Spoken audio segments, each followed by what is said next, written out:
اعوذ باللہ من الشیطان الرجیم بسم اللہ الرحمن الرحیم رب زدنی علما رب زدنی علما رب زدنی علما رب اشرح لی صدری ویسر لی امری واحلل عقدۃ من لسانی یفقہوا قولی واجعلنی وزیرا من اہلی اللہم رزقا طیبا علما نافعا عملا متقبلا صلوا علی وسلم تسلیما کثیرا کثیرا برحمتک یا ارحم الراحمین الحمدللہ حمدا کثیرا طیبا مبارکا فیہ السلام علیکم ورحمۃ اللہ وبرکاتہ۔ شروع اللہ کے نام سے جو نہایت مہربان بہت رحم والا۔ 8 پارہ سورہ اعراف کی چل رہی ہے تفسیر، یعنی نہ زندگی میں ان کے اعمال کی آسمانی قبول و رفعت حاصل ہے، نہ موت کے بعد ان کی ارواح کو آسمان پر چڑھنے کی اجازت ہے، یعنی جو ایمان نہ لائے۔ حدیث صحیحہ میں ہے کہ بعد موت کافر کی روح کو آسمان کی جانب سے سجین کی طرف دھکے دیے جاتا ہے، مومن کی روح 7ویں آسمان تک صعود معنی اڑتی ہے، چڑھتی ہے۔ مفصل احوال کو تو احادیث میں ملاحظہ کریے۔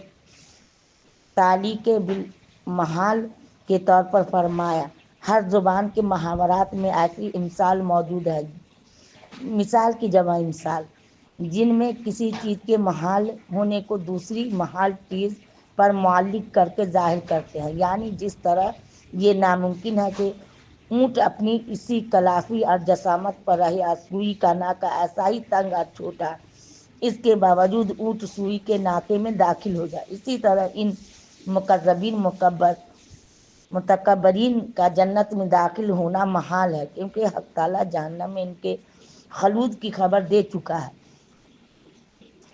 اور علم الہی میں یہی سزا ان کے لیے ٹھہر چکے ہیں۔ پھر خدا کے علم اور اخبار کے خلاف کیسے وقوع میں آ سکتا ہے؟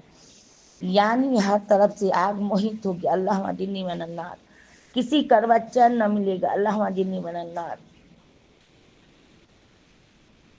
لا نکلف نفسا الا وسعها، جملہ متعارضہ ہے جس سے درمیان میں متنبع فرما دیا کہ ایمان عمل صالح جس چیز پر اتنا عظیم الشان ضلع مرحمت ہوتا ہے، کوئی ایسی مشکل چیز نہیں، یعنی کہ ایمان کوئی ایسی مشکل چیز نہیں جو انسان کی طاقت سے باہر ہو، یا یہ مطلب ہے کہ ہر آدمی سے عمل صالح اسی قدر مطلوب ہے جتنا اس کی مقدرت اور طاقت میں ہو، اس سے زائد کا مطالبہ نہیں کیا جا رہا ہے۔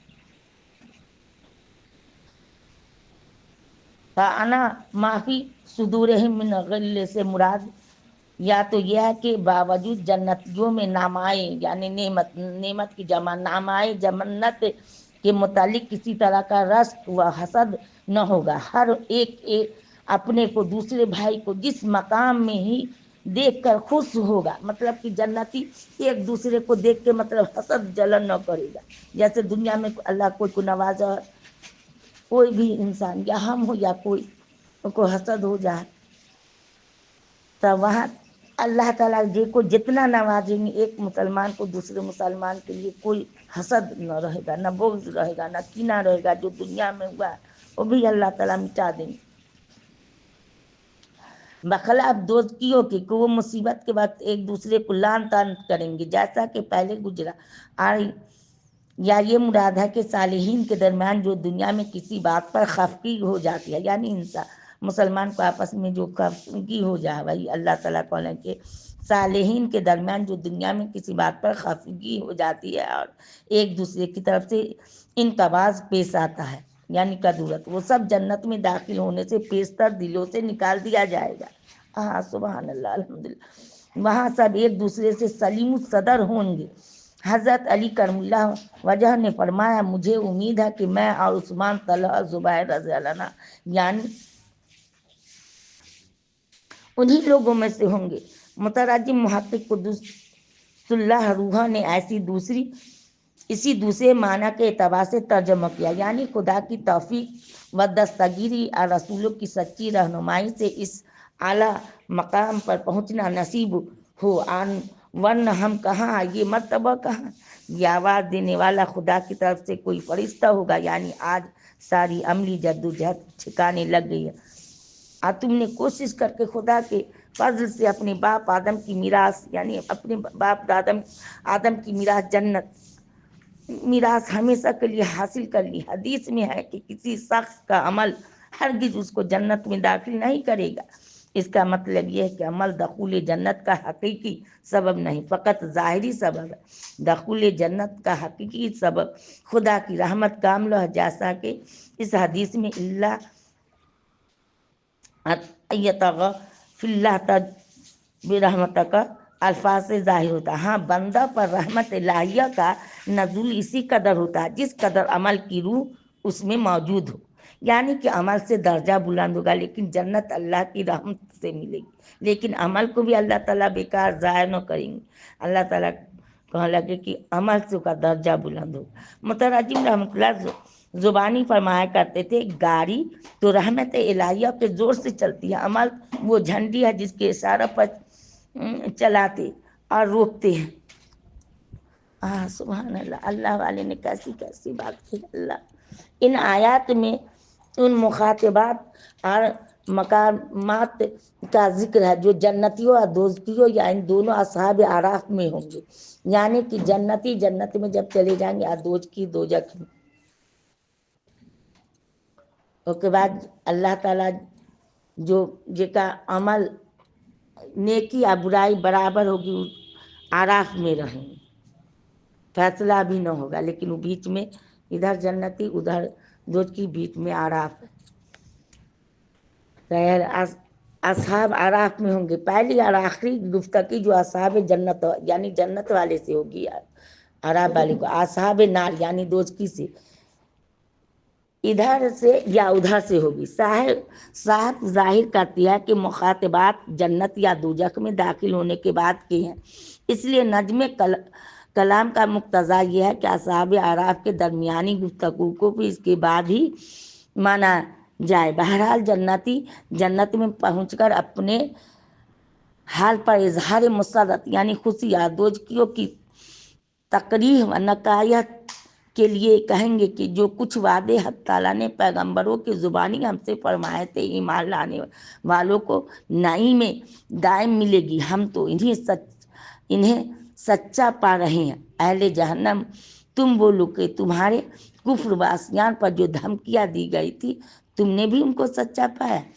ظاہر جواب میں بخبر نام کے اور کیا کر سکتے۔ اس وقت خدا کا ایک منادی دونوں کے درمیان کھڑے ہو کر پکارے گا، یوں تو گناہگار بہت سے ہیں مگر خدا کی بڑی پھٹکار ان ظالم پر جو خود گمراہ ہوئے، آخرت کے انجام سے بالکل بے فکر ہو کر دوسروں کو بھی راہ حق سے روکتے رہے، اپنی کج بحثیوں سے رات دن اس فکر میں تھے کہ صاف اور سیدھے راستہ کو ٹیڑھا ثابت کر دے۔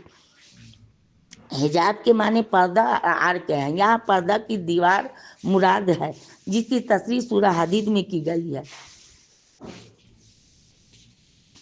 یہ دیوار جنت کی لذتوں کو دوزخ تک اور دوزخ کی کلفتوں کو جنت تک پہنچنے سے مانا ہوگی۔ اس کی تفصیل کیفیت کا ہم کو علم نہیں۔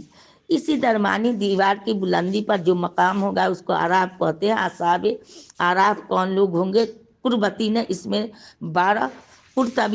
12 قول نقل کیے ہیں۔ ہمارے نزدیک ان میں رائج وہی قول ہے جو حضرت حذیفہ رضی اللہ عنہ، ابن عباس، ابن مسعود رضی اللہ عنہ جیسے جلیل القدر صحابہ اور اکثر سلف و خلف سے